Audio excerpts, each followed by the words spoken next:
Now looking at a man that's fresh out of state prison after a decade. You're also looking at a man that's destined greatness never to come back. Take a walk. 10 toes down, never ran, never fold. Talking to the bros like we gotta break the mold. Then we gon' shine like that glitter and that gold. I still be checking if they following. DM cool, but I'm pulling up and hollering. Different clothes, why you think she pulling up and hollering? We had a long night, now she going back to modeling. Trying to make it out, watching everything I spend. Know that you could lose your life every time you bend. Just because he throw it up, that don't mean that he your friend. Back like I never left, fresh about that 10. Long days, cold nights, stuck up in the pen. He a rat, if he told once, he do it again. Shorty said she love you, shorty know how to pretend. She just trying to survive. Shout it out. It's the King So Rich. We over here fresh out. I got the King Smart with me. And we just gonna go straight into the bill that we was having right before we took the break, man. Just talking about young people, talking about youth, talk about the abuse, the child abuse that transpires in these juvenile facilities, in these adolescent facilities, man. So tell me a little bit about what we was talking about off camera. The correction officers. So now look, the correction officers, a lot of times when you one of the toughest, like when you a tough kid or you one of the tough kids, you gotta fight the correction officers. So the correction officers make you fight them one-on-one until you prove like yourself to be a big homie or whatever you want to call it. You know what I'm saying? But the reality is these kids is 12, 13 years old fighting police officers one-on-one in cells, getting broke jaws, broke wrists, and after that once you go in there, cause some kids they be scared, so they like nah, fuck it, they beat them up anyway. Now for the ones that like myself, you go in and say, alright, fuck it, let's go. You land anything, a lucky young swing, they pulling a pin, and now it's 8 men beating on a kid that's 13 years old, beating him unconscious, saying that he tried to cause a riot or he tried to attack an officer. And a lot of parents don't know what's going on because they don't have no legal representation, they don't have no clout, they don't have nothing. So these kids get abused on a regular, and we grow up to accept it because we think we tough because we fought four grown men. 5 grown men. So we don't want to tell nobody, we don't want to feel that, and that's not ratting, by the way, let's be clear on that. If you 13 years old and a CO 35 jumped you, broke your jaw, that's not ratting. Report that shit, bro. Report that shit, bro. Like, fuck all that. Report that shit, because you probably have a law settlement on your hands. And they try to be nice to you. You know what I'm saying? They try to be nice to you. I remember he knocked my tooth loose. He gave me some Hennessy. And some Chinese food. So you give me outside food and some and let me hit the bottom one time. Let me stop you right there because so much different things going through my mind. Like, it's crazy. First and foremost, as adults, you see young men, young kings in here, right? And instead of handing them a book, instead of chopping it up with them, instead of trying to educate them and lead them in the right path in a positive direction to make sure that they never come back in here again, right? You want to do whatever you want to do, break their jaw, and then after you know you did something wrong, You give alcohol. you're gonna give him alcohol. Yeah. So you fucking up his mind even more, his mentality even more. And he think it's cool though, cause alcohol is lit. I'm gonna let you rock, shorty. So you just beat me the fuck up. Mind you, this kid is 12. Give me something to impair my mind. 12. 12, you know what I'm saying? And nobody's talking about this. And I think we need to really, like, and you think it's snitching. Bro, that's not snitching. That's not, bro. A police officer do something to you in jail, you better tell somebody, bro. Y'all can call it whatever y'all want. Y'all call that shit right, I don't care. If you 13 years old and a cop break your jaw and you sitting in the cell fucked up, don't let them put fear in you. Tell internal affairs, have your family do whatever you do. Make it hot, my nigga. You know what I'm saying? Because I've seen kids die trying to keep it, and then they say he killed himself. They playing fair in a game that's not fair. At all. Because they playing honorable in a game with no honor. And then they make it seem like you a rat if you tell on them. But if you do something to them, they're gonna write you up. They're gonna write you They're gonna tell on you. They wrote you up regardless. Automatically. No, they wrote you up regardless. Just like I realized, like, they wrote you up regardless. And you getting jumped. So once you fight back, he pulling a pin. So you getting beat up or write up? Nah, bro. If you a minor and you get your ass beat by police in jail, tell somebody, bro. People got the code of the streets twisted in the sense. 1,000,000%. 1,000,000%. 1,000,000%. If first of all, any correction officer, he got the write up already ready to cover his ass. Cover his ass. Off rip. So you how'd you get out your cell, or you try to escape, or it's always some funny shit, or you attacked him. So the write up, it's already written. You know what I'm saying? That's what you don't see. So if you a minor and you fighting grown, you shouldn't be fighting nobody. And if a correction officer beat your ass, tell my nigga. Right? Drop a slip, my nigga. Tell. That's not ratting, bro. That's not ratting. At all. I don't consider that ratting.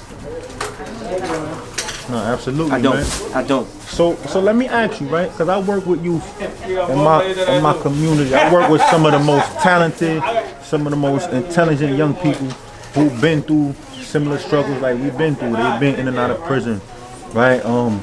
They live in the hood. They live in the streets where the negative influence is all over. Right. So if we could go in there, if you could go in there and restructure the prison system that you was in, right, to the benefit of those young people, what are some things that you would do? We need institutions.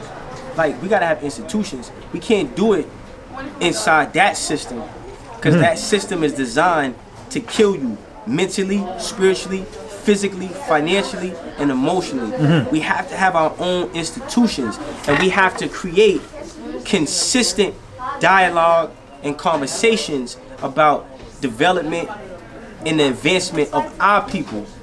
So there needs to be institutions where and this is why my fight December 25th, we raising money to purchase the YMCA Center, because we gotta have institutions. The problem with blacks, a lot of times Latinos, we don't have institutions that can teach us how to do better.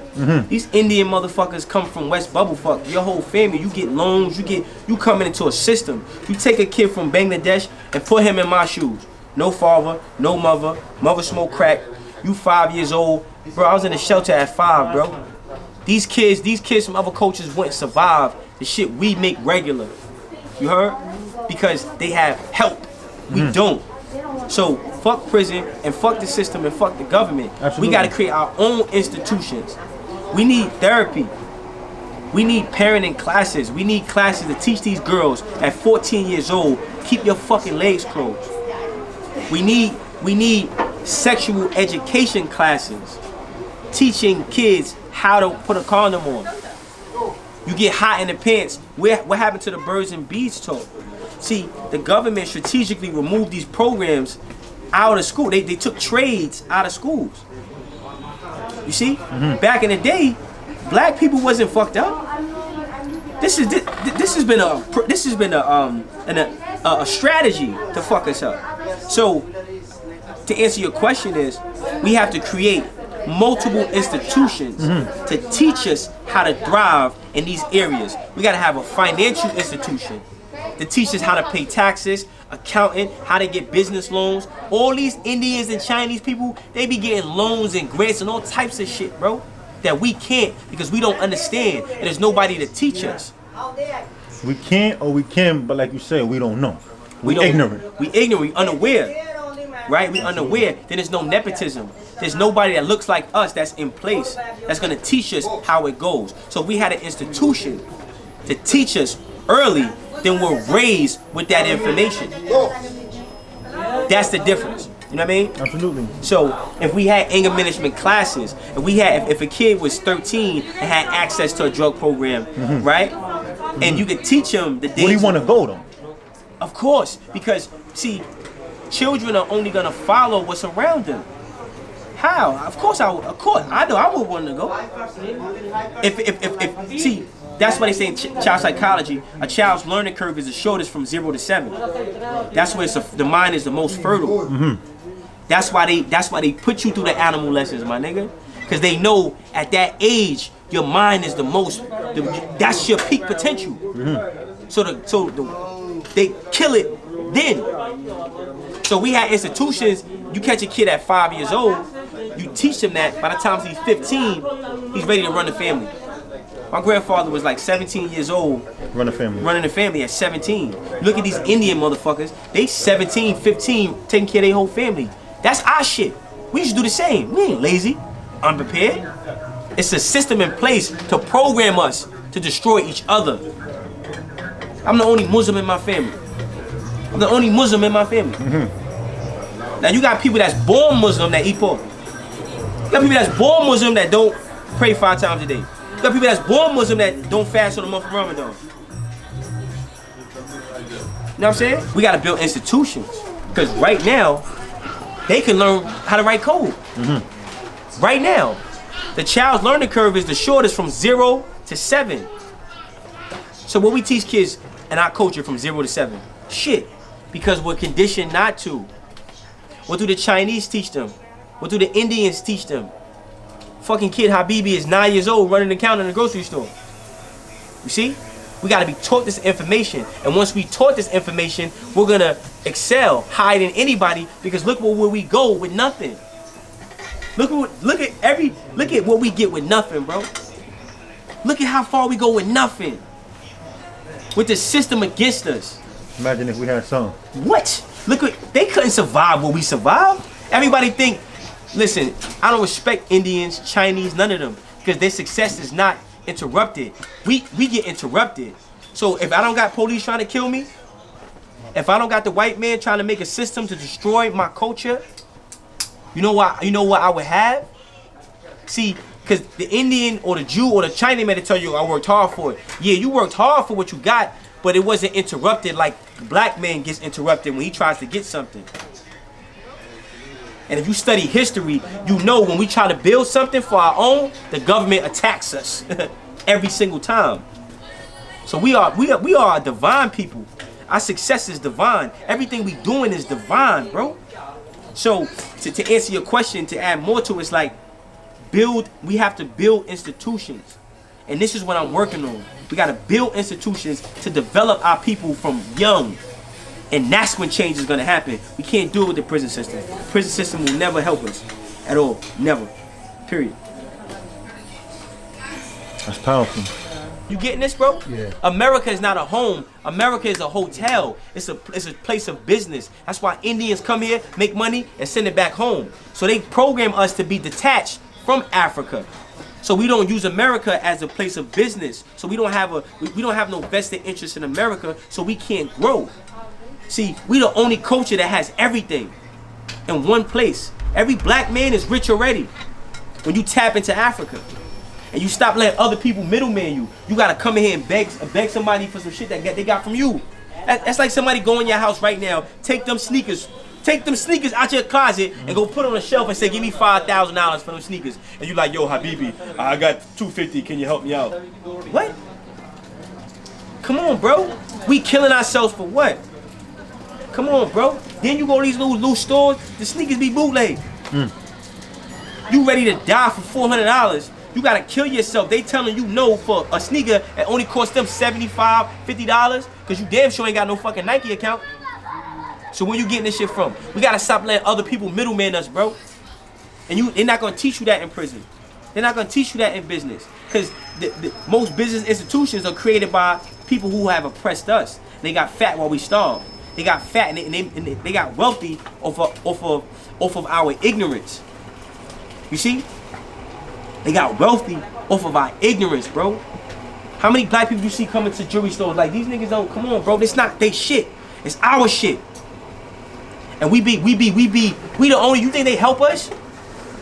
You think they help us? Huh? They got a sneaker store up the block, same people. They put the black people in the back. Why we not in the front? My man got dreads, he ain't got his own spot yet. Why? Because you don't have the knowledge to do it on your own. Other coaches, they keep their foot on our neck, and we take it. That shit ain't cool no more, bro. We gotta ask. Y'all niggas is visitors, bro. You hear me? So that's the shit that fires me up. Like, as black people, we gotta stop letting other people middleman us, bro. Middleman us. And in order for us to change that, you gotta understand it's a subconscious mind. How you think creates how you feel. How you think creates how you feel. How you feel becomes an emotion. That emotion becomes a vibration. That vibration becomes a magnet that attracts things to you. So once we understand who we are and what we have, and we focus on that, everybody else, they get under us now. I don't got to ask no Indian guy to give me a good deal on those sneakers, bro. I don't got to go get your jewelry because I'm going to go get it from Africa. We already rich, bro. So nobody's gonna teach us that. No, it's no institution created to teach black people who the fuck they are. Because everybody else make money off of us. You think these people in here, everybody makes money off us, bro. Everybody, but they act like we ain't shit. It's the craziest shit in the world. It's like Twilight Zone. No, you right. You act like you doing me a favor. You how? How? And everybody, see, we conditioned to accept that shit. When you go to prison and you a real motherfucker, you go through, you see through the muddy waters, bro. I'm not afraid of no Indian. We can work together, but I'm not under you, bro. I'm not afraid of no Jew. We can work together, but I'm not under you. And once black people understand to stop asking because we are God's children. This is why I love being a Muslim. Because everything I ask Allah for, He give me. Everything I ask Allah for, He give me.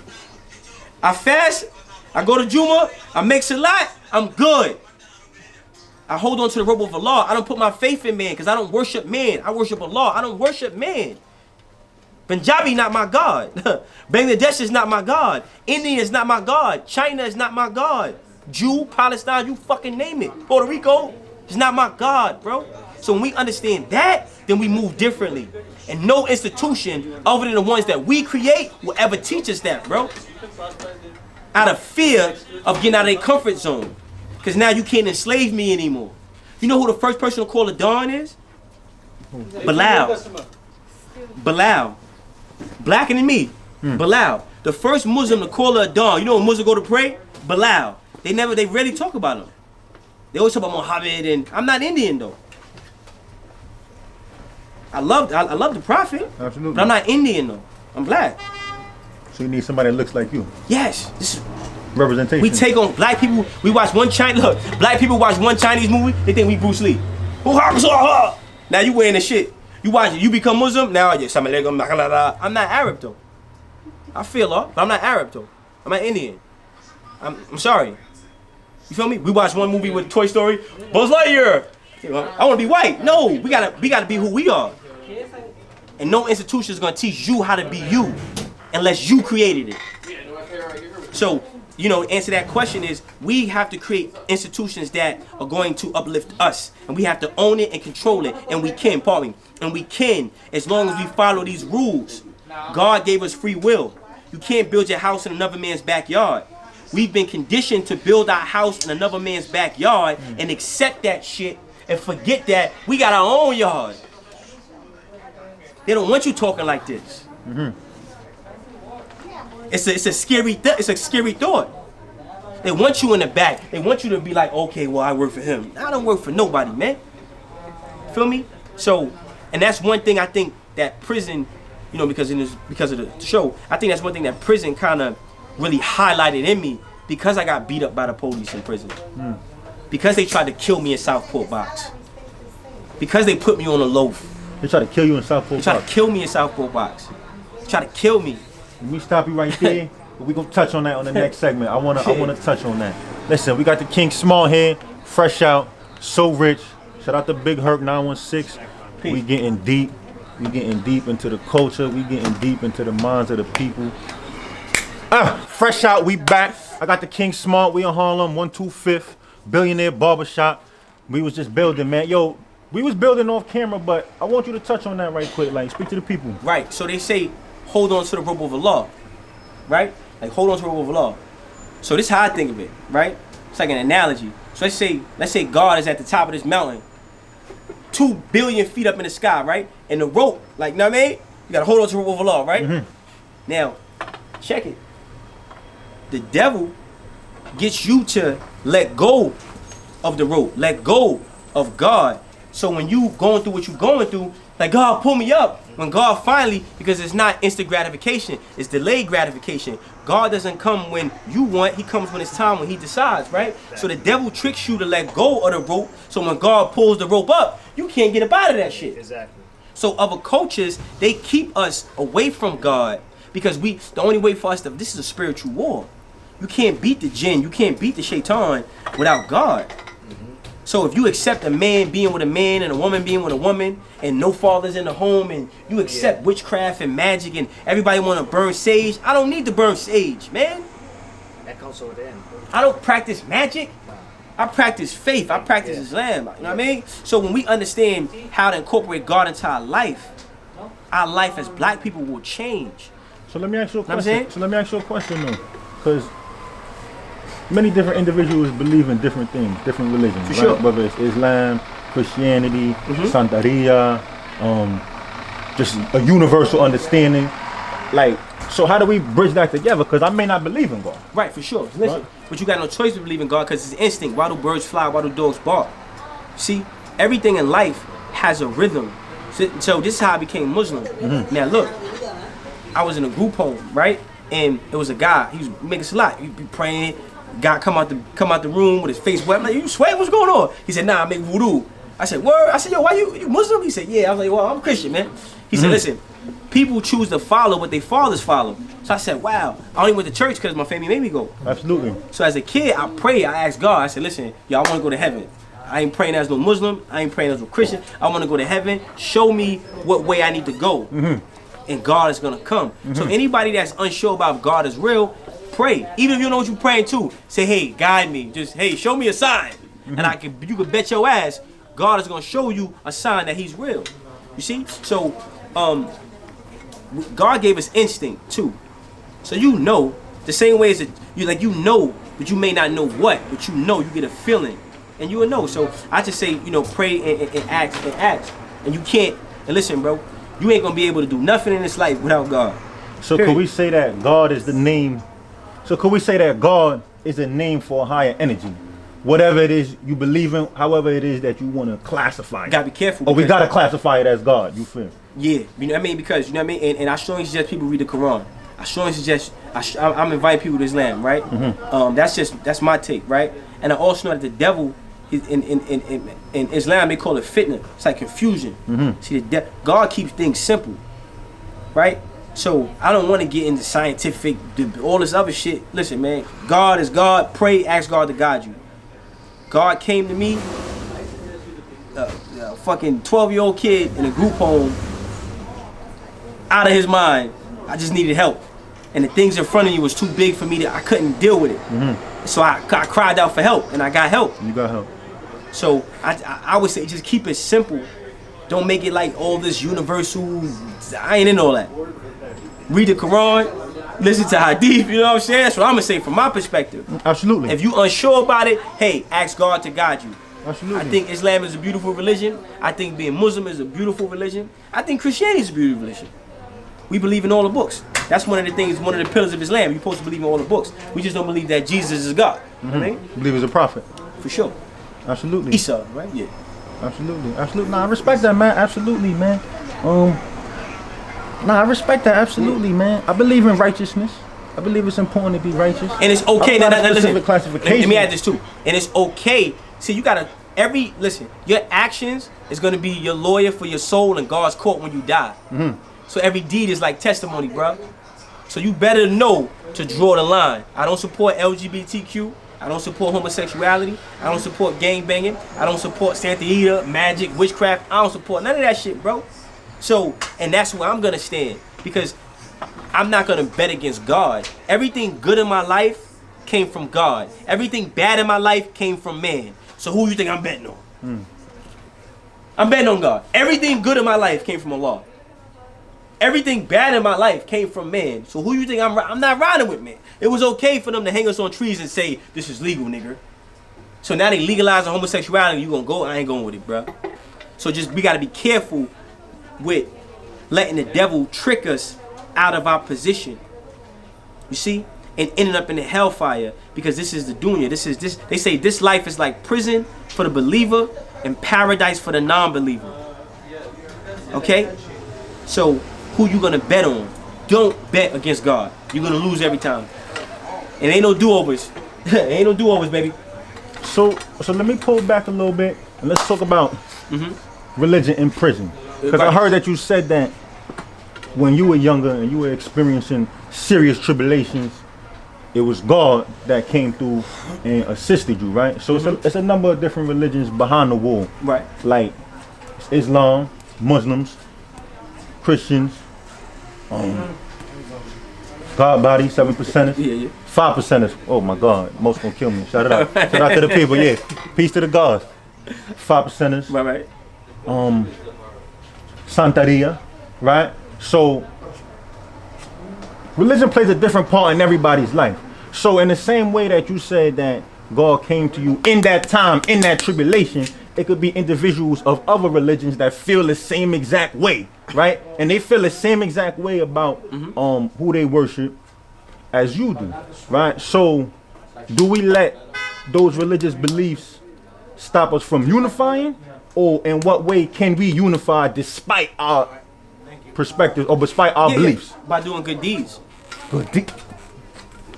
Righteous see righteous. It don't- Good see good, regardless of what you believe. If it's raining outside and you Christian and I'm Muslim and you got an extra umbrella, give me an umbrella, man.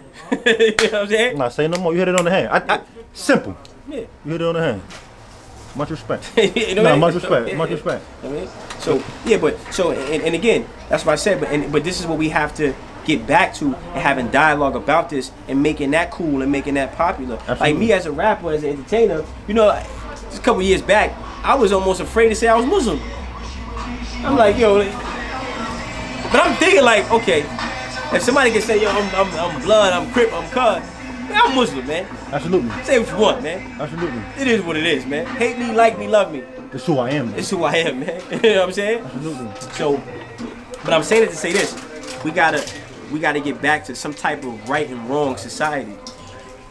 Everything can't be accepted. Everything. Oh, I'm different. No, you're not, man. There's no such thing as a transgender. Male, female. Shit. Like, you're not gonna let it. See, the devil tries to confuse and make you feel wiggly. You know what I'm saying? No. You're not born a transgender. I'm sorry, my man. Like, you're born one or the other. And you're either conditioned by your family, whether you've been abused, neglected, right? Typically, it's abuse or neglect, right? And you grow up fucked up. All right, you need help. So let me ask you a question. Matter of fact, we gon' build on this on the next For sure. on the next segment. So rich, So fresh out, smart. Fresh out. Shout out to Big Herb 916.